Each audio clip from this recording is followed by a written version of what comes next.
नमस्कार.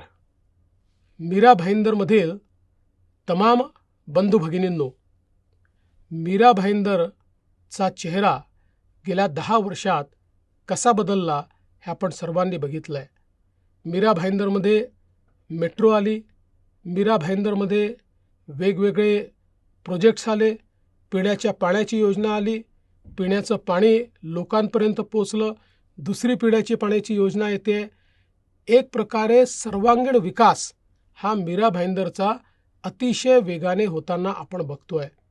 या विकासाच्या वाटचालीमध्ये माझ्यासोबत सातत्याने कोणी एक व्यक्ती राहिला असेल आणि ज्यांनी सातत्याने या विकासाची मागणी आणि या विकासाचा पाठपुरावा केला असेल तर त्या व्यक्तीचं नाव आहे नरेंद्र मेहता.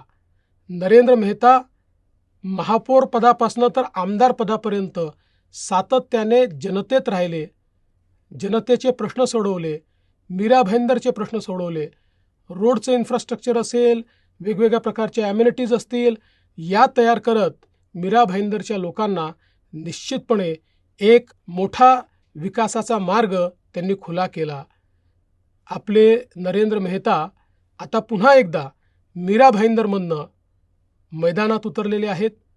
महायुतीचे उमेदवार आहेत.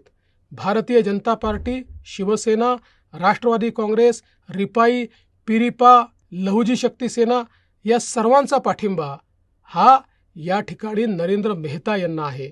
मी असेन, माननीय मुख्यमंत्री महोदय असतील, अजितदादा पवार असतील, सर्व पूर्ण ताकदीने नरेंद्र मेहता यांच्या पाठीशी आम्ही उभे आहोत.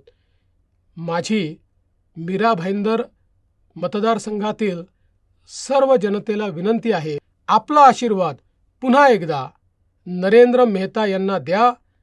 नरेंद्र मेहतांच्या माध्यमातून सुरू झालेली विकासाची मालिका ही पूर्ण करून मीरा भाईंदरला एक अतिशय सुंदर शहर म्हणून या ठिकाणी आम्ही तयार करून दाखवू. राज्यामध्ये पुन्हा महायुतीचं सरकार आणण्याकरता मीरा भाईंदर हा भाजपा महायुतीच्या पाठीशी उभा करा आणि त्याकरता नरेंद्र मेहता यांनाच निवडून द्या, एवढीच आपल्याला विनंती करतो. धन्यवाद. जय हिंद, जय महाराष्ट्र.